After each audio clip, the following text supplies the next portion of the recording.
your comments and whatever, feel free to do so.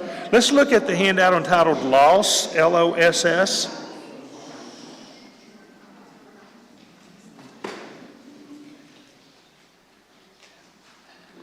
Dr. Peggy Whiting, who is a lady from Nashville, Tennessee, made this statement: loss is an experience across the lifespan that demands the surrender of something personally significant and or familiar.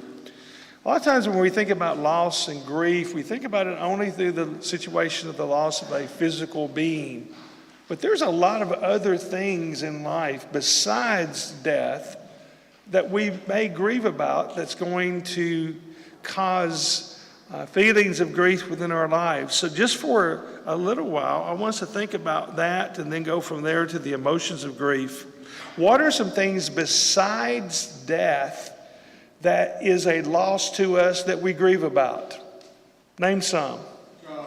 The loss of a job. Why would the loss of a job cause grief? Well, men especially, that's part of our identity. Okay. Right. Very true. It's what we do, is who we are. And I mentioned that last night.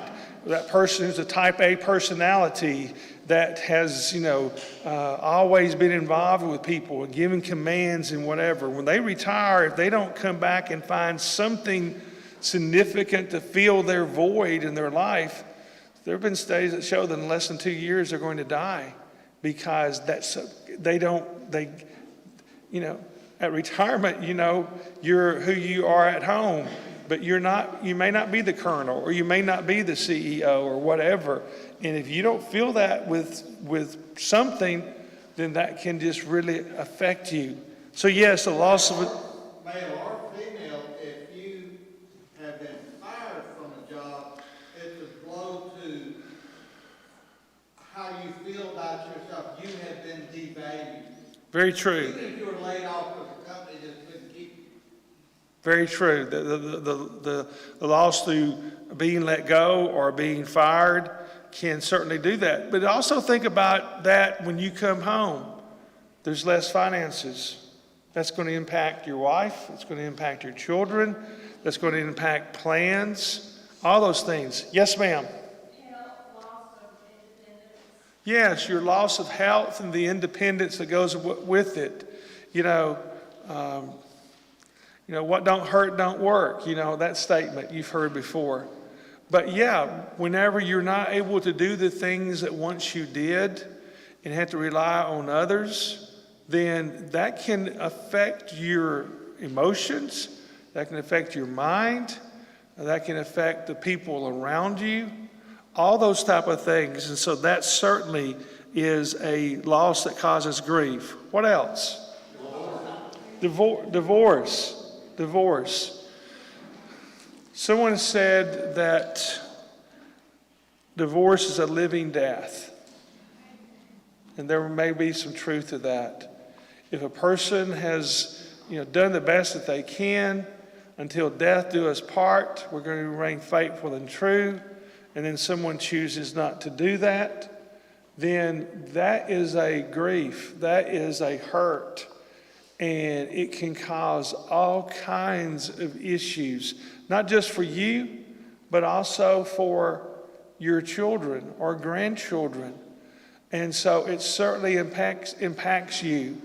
We had a situation of a lady that lived in our area, and she was talking to us about this, and she said, my husband and I were married in a good way for many years, and then he chose to break the vows that he made to me and to God and to those who were at our wedding, and he began to see other women. We tried to work through it, and he was not willing to do so. He wanted to continue to have his way, and finally I had to divorce him.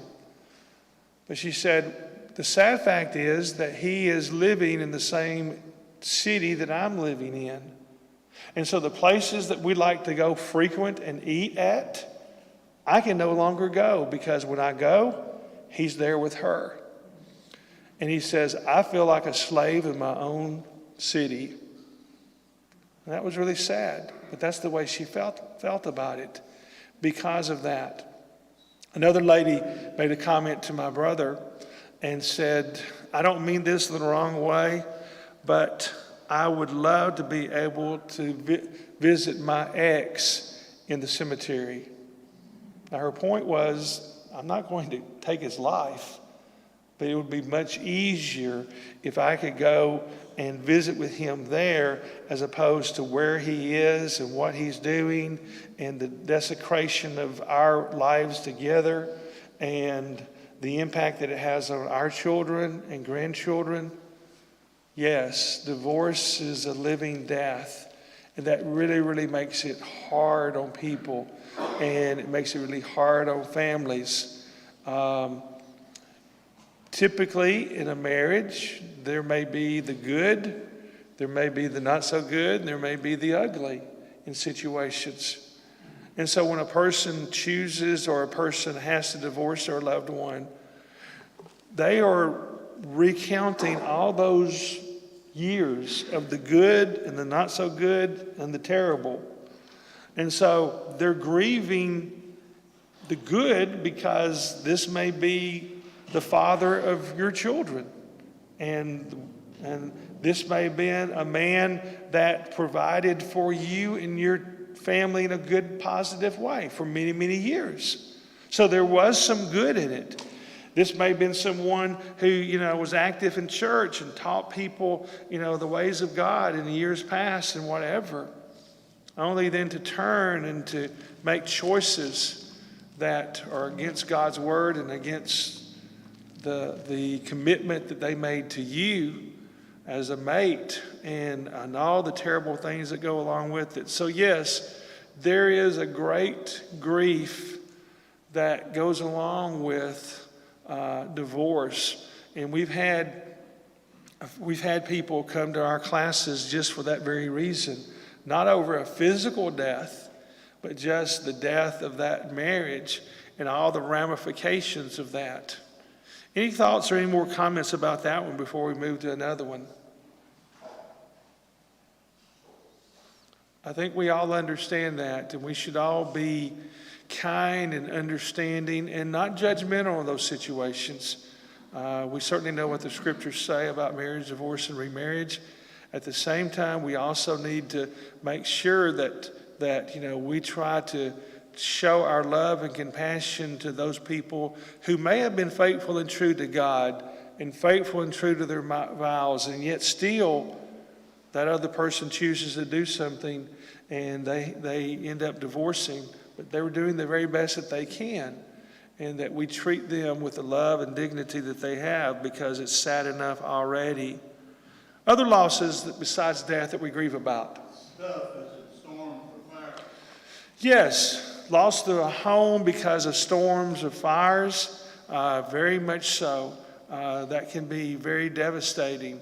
And you have homeowners insurance, you can replace a home, but think about all those things in a home that you can't replace. In Guin, Alabama, there was a great tornado that came through, I believe it was around 1974.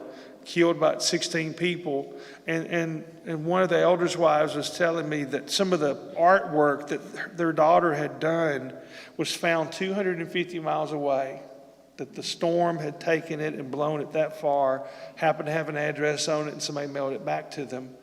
But just that great devastation, and if you've been a part of that, Prattville was hit, about how many years ago?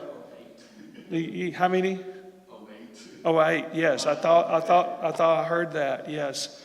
The house we were in, Ravens did.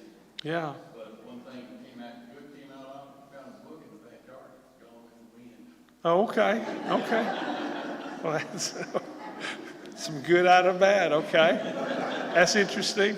There's been tornadoes in the area much more recently. Yes, yeah. Hackleburg was hit at the same time, I think. That's about 40 miles from us. Other things besides death that we grieve about? Moving. I'm sorry? Moving.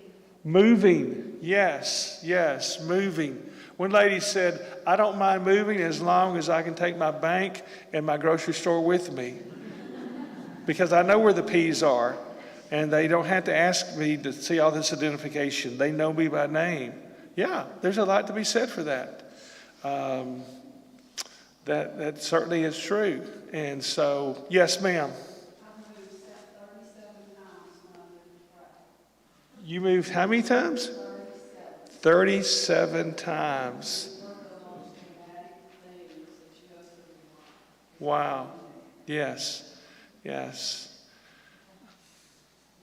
We hope to be moving in about 6 or 7 months, so thank you for your helpful words. We've had 2 yard sales, and we were talking about, okay, when's our next one? Because there's some things you don't want to move with you. But yeah, you know, when you've been somewhere 27 years, that is, you're right. We're probably going to find that out, and I'll remember what you said. But that's exactly true. And so, yeah, it is an impact. It definitely does. Because you can't, and part of that is because in most cases you can't take your church with you. And that's really important to us, you know, having been a minister for 30 years, and then I got to choose the congregation to worship at, and we did so after looking at 12 other churches, congregations. In Florence, that's a good deal. I mean, you got churches on every corner, and almost all of them are great congregations. But you know, that's really important to us because we want to make sure that wherever we go, we can fit in a good way, but also that they believe the same things that we believe, because that's really important. You were going to say something else? Yes. As you age, there's differences in your priorities. When we had children, it was church and school. How far was it to work? But now it's where's the church and where are the doctors? Did everybody hear that? She said your priorities changed, and you're exactly right. We moved to the Florence area because our children were growing up, and we wanted them to have really good impact. And where we had been, there were very few children, and so that really impacted them. That's exactly right. And then also your work, how far away it is, and then now it's where your doctors are, and you know, those type of things. Yeah, and a house without steps. You know, that may enter into it as well. I've had both of my knees replaced, and so that sort of enters into those things in regards to that. Yes, my wife is going to say something. They're not human, but for many people, the loss of a dear pet can really mess up their life. Yes, yeah, very true. A fellow told us of having to bury his horse, and he said that horse was not just a horse. That horse was the one that he had ridden for many, many years. It was the horse that he first put his children on. It was the horse that he first rode around his grandchildren on. It was like part of the family. And so animals the same way. And that's really tough. We, as Brent said, I'm a preacher's kid, and we were at Northport. Dad was at Northport as a minister for 56 and a half years. And we had a dog named Heidi. Her official dachshund name was Gretchen Dauphine II, but we called her Heidi. And Heidi lived there in the preacher's home with us, and she was there for 15 years. And she was she believed in the souls of man. She ate 5 different shoes. She believed in the Word of God. She ate 3 Bibles. And one night she was cleansed and sanctified. She ate a whole box of chocolate X-Lax and lived to bark about it. But when us 3 children had all married, Mom and Dad called one night and said that she could no longer eat and that the doctor had said we need to put her down. And we were all crying because, you know, I wanted her in our wedding. At least I didn't allow that, but I really did. They said it was the best kid they ever raised. Mom and Dad said that about her.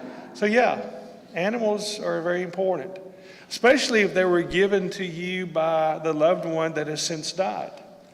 because that may have been one of those last things. Maybe that dog was more than just a dog. It was your socialization. It was your protection. It was the one that barked whenever, somebody was coming up. All those things that go along with it. And so, yeah, a pet. And pets do grieve. Pets do grieve when another pet passes away. That can certainly be a loss. What else? Friends. I'm sorry? Friends. Friends. Yes. Proverbs 18:24, there is a friend that sticks closer than a brother. And so sometimes that is tough when you have to move away from them. And yes, we can chat on the phone and those type of things, but it's just not the same as being there. And that enters in. Somebody had a hand over here. Yes. I was going to say, the strain of family members from the church. Strain of family members in the church. What family member strays from the church? Okay. We call that spiritual apostasy whenever a person chooses to leave the church and the grief that hurts. Yes, it is. Great. And I've talked to a lot of people in recent years who have said that's really, really tough when people that helped teach you the way of God and showed you the way of God now has chosen to go another path. And that's really, really, really hard. And that is a grief and that is a loss. There was a lady back in the back. Yes, ma'am. Miscarriages. Yes. We often don't talk about those, but one of the chapters in the book, Hope for Those Who Struggle, deals with miscarriage or SIDS, sudden infant syndrome death or newborn death. But yes, very, very much so.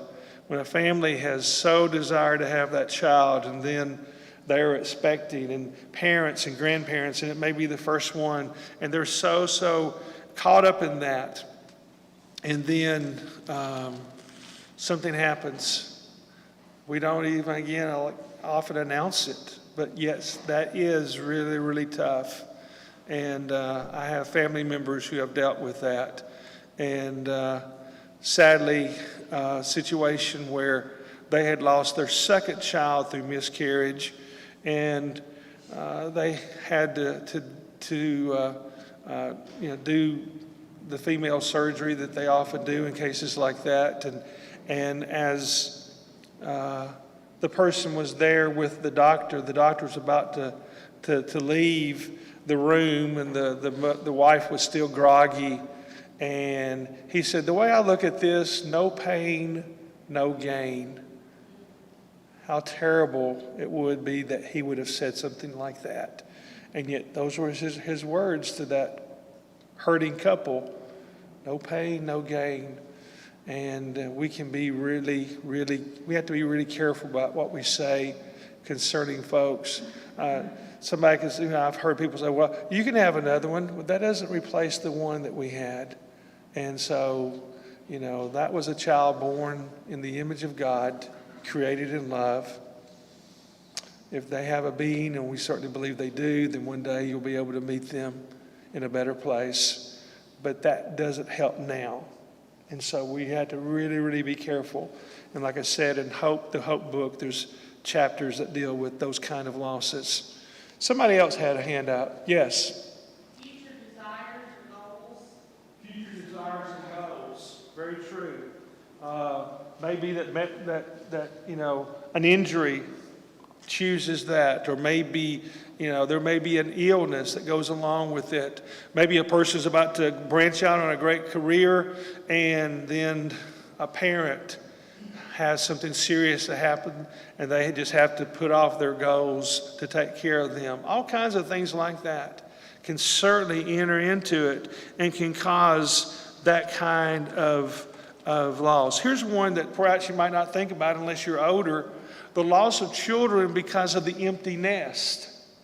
In other words, they grow up and they leave home. And some people say, yeah, but they keep on coming back. Well, sometimes that's true. My brother says, I've got one son 10 houses down, and I've got the other son a quarter of a mile away. They've got us hemmed in. But remember one time, both of our boys were at Free Hardeman for 1 year. One's a senior, the other was a freshman. And I remember looking at Lisa and saying, listen. She said, what? I said, it's so quiet. I didn't have any money, but it was so quiet, you know. 2 boys at Freed at the same time. But yeah, that certainly enters into that.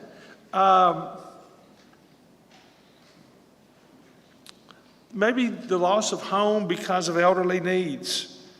You had to move from that place that you helped build with your own hands because you can't do stairs anymore, or because it's not handicap friendly.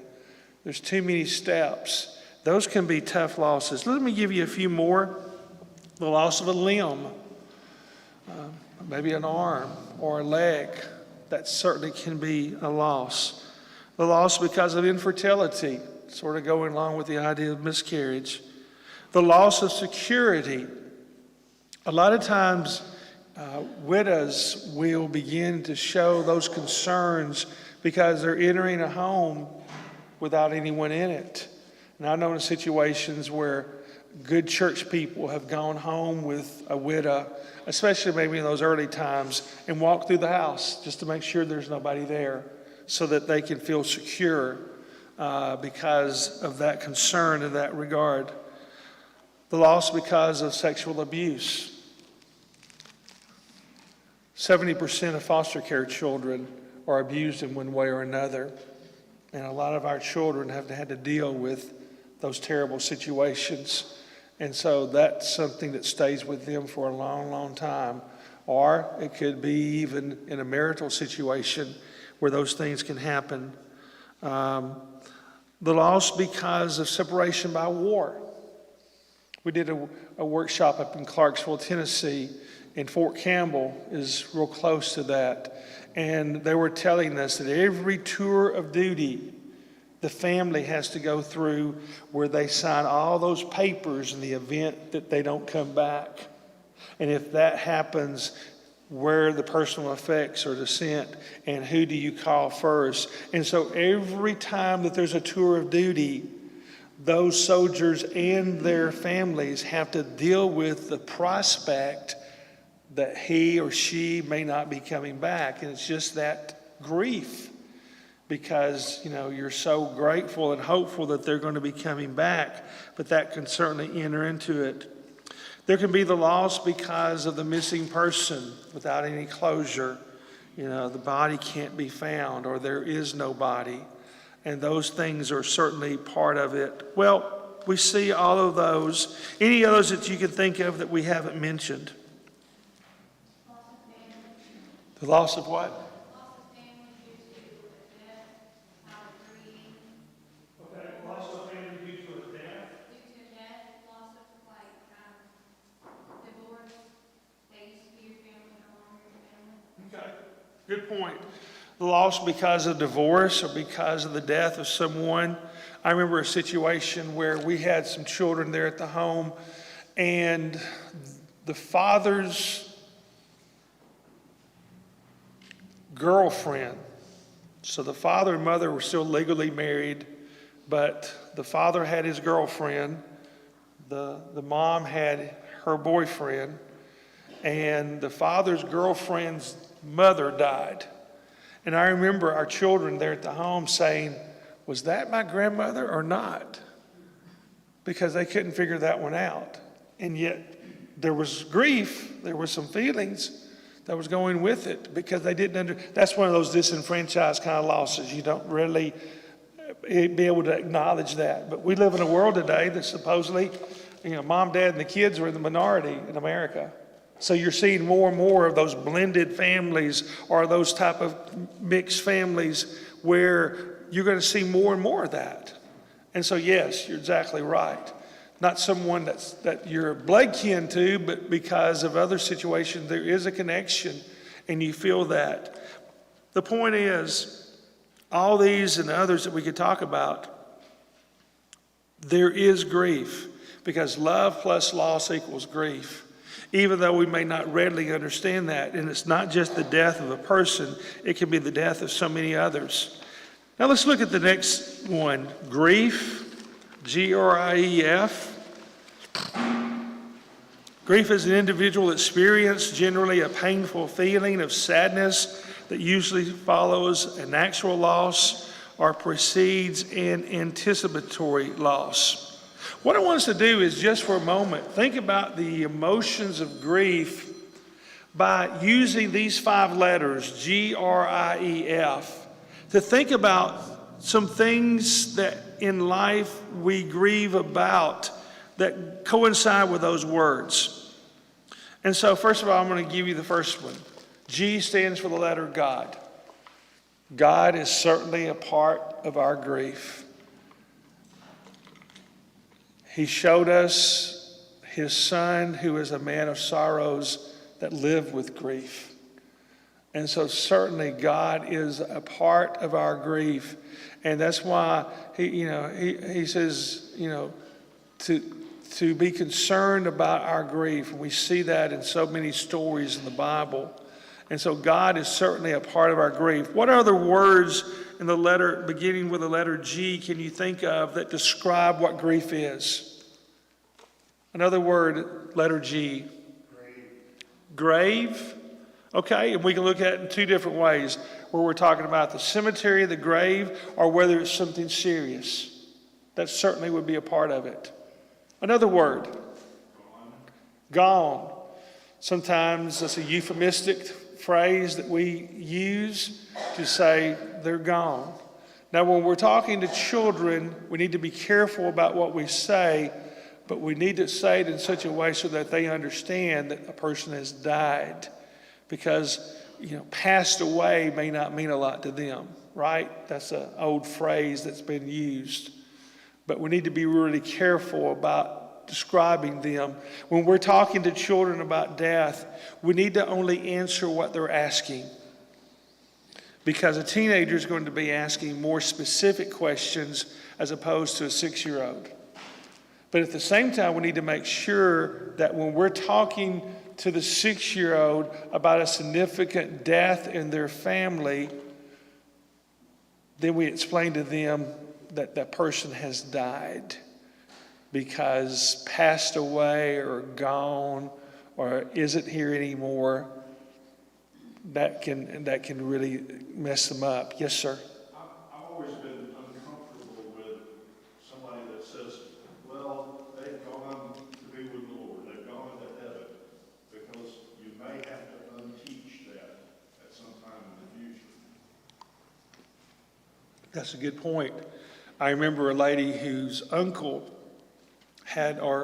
had died, who was an uncle to her children, and it was sudden and unanticipated, and she's in the throes of grief, and her child sees her crying and whatever, and she said, what's wrong? She said, well, Uncle Dave, what's wrong with Uncle Dave? And again, in her grief and all the despair, she said, he's gone to the dentist, and he's not coming back. Well, now think about that from a child perspective. When they say, we need to go to the dentist. I mean, you understand in the throes of grief, you say things you don't mean to, but that's certainly gone to the dentist didn't help that situation at all.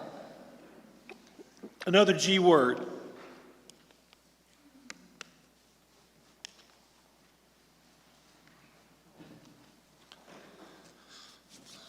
Let me give you a few. Goofy. Grief makes us feel goofy sometimes. Lady said, I've lost my glasses. I just can't find them. I searched for 2 hours. Guess where they were? Right there in your head.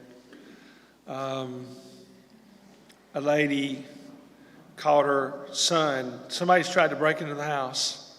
He goes running over there. Look at the doorknob. It's twisted. Mom, it's been that way for 2 years. She'd never noticed it, but now that her husband had just died, she felt vulnerable.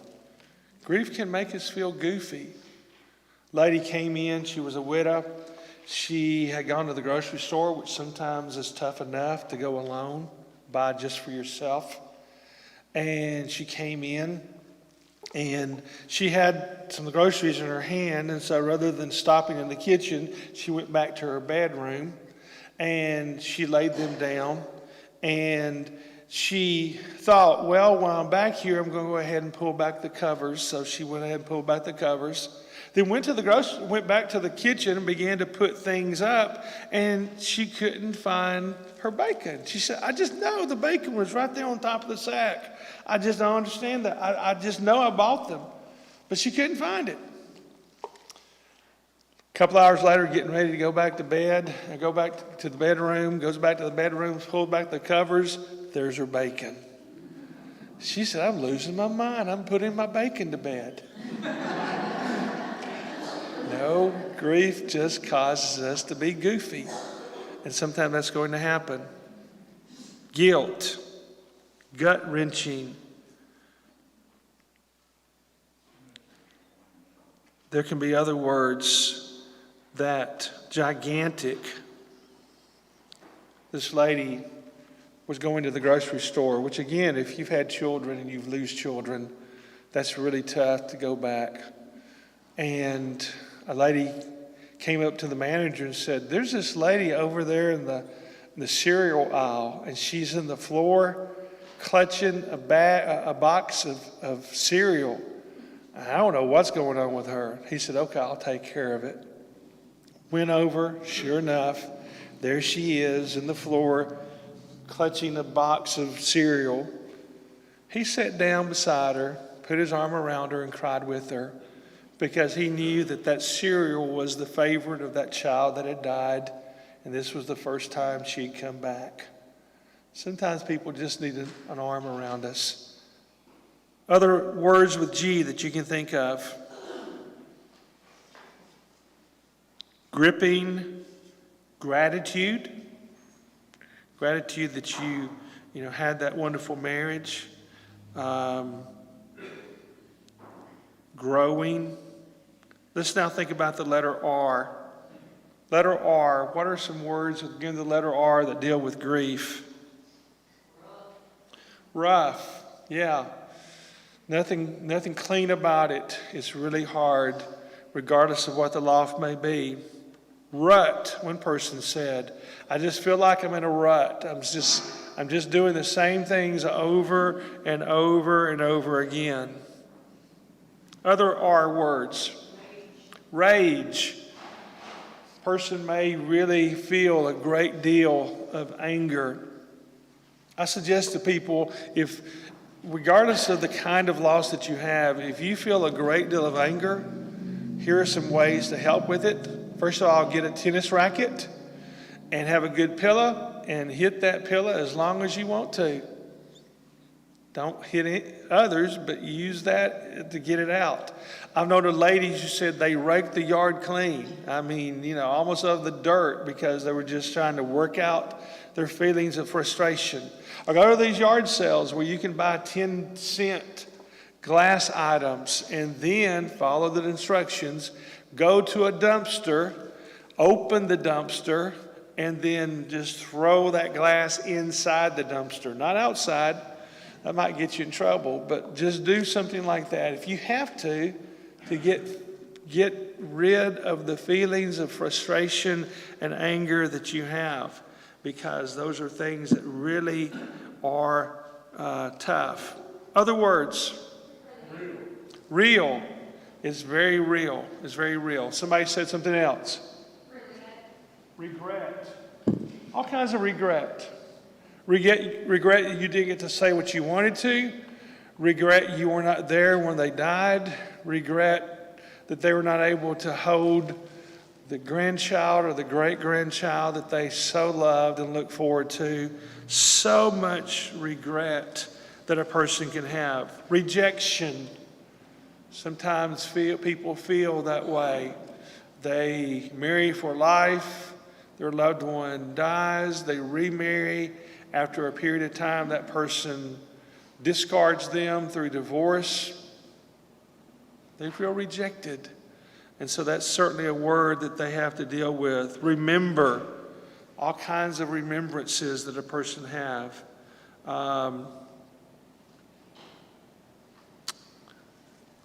Resilient. One person said, trying to be that way, just trying raw, the feelings of that. Let's look at the letter I. What are some words that begin with the letter I that might suggest the idea of grief? Ill. We've said that it does sometimes lower a person's immune system, especially a widow or widower. And so that certainly it goes along with that. One person said Italy because they were planning after 40 plus years of marriage to go to Italy, and they couldn't because of the disease that she had. And so that was one of the feelings that he wrote down in regards to that. Isolation.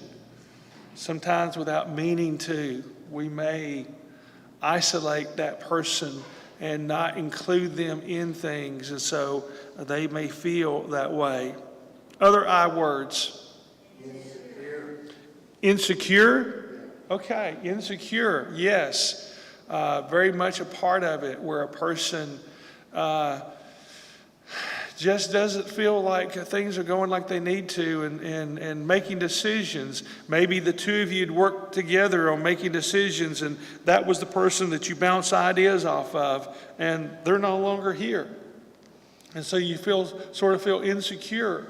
Somebody else said something over here. Intense. Yes, this is something that's real. That's not just something secondary, but it's really there. And it can be insensitive. Just understand that in your grief journey, somebody sometime is going to say something insensitive to you. And you just got to sort of look the other way. I remember a lady who made the statement, she lost her mom, and somebody said to her, "You had her for so many years." And that just aggravated her to no end. She said, "Yet I wanted to say, and I'd like to have her even now. It didn't matter how many years I had her." And so that was insensitive to her. Or people who have lost a child, "Well, you can have another one." That's just negating the love and the value of that one, whether it was miscarriage or stillbirth or whatever the case may be. And so insensitive statements are often made, and the less we say, the better. Those are words that certainly enter into it. Incapacitated, some person felt like. One person said intellectually stagnating was the way they described their grief. Now somebody had to really think a lot on that one. But those are just words that can enter into it. Irrevocable. Ignorant, if only. Those are real words that we deal with in grief. The letter E. What do you think of? Emotional, very much so. Somebody else said? Emptiness. Lady in Knoxville, Tennessee was at a Compassionate Friends chapter. Those are the ones that deal with the loss of children. She had dealt with the loss of 3 children, all of them perfectly formed, healthy at the birth. One died in a car accident, the other died in other ways. She had lost all 3 of her children, and when somebody asked her how she felt, she said, "I feel empty." And a person can easily feel that way, and you can understand that. Eating alone, that was said by a widow, because it's really tough sometimes to do so.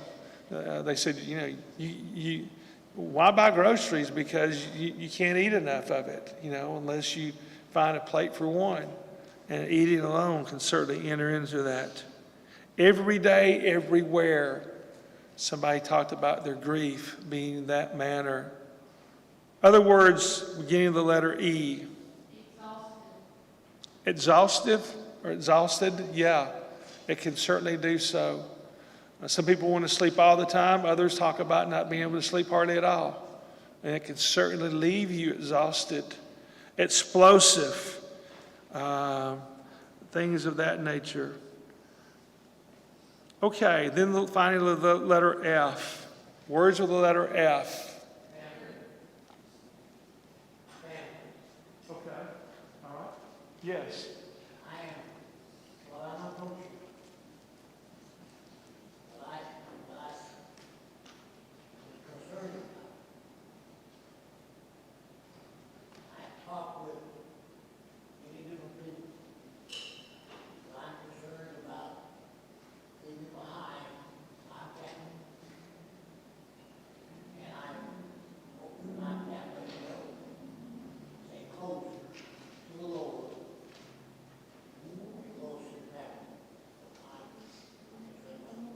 you for sharing that. Certainly family enters into our grief, and we hope that they surround us with love and care and concern. Other F words. I'm sorry. Okay, very true, very true. That's a good one. Also, I'm sorry, what? Fear. The fear of decisions, the fear of what's going to happen tomorrow, the fear, all kinds of things that go along with that. Frustration, facade, I'm just going through the motions, a person will say. Fatality, frantic. Now, the reason we do that is for this.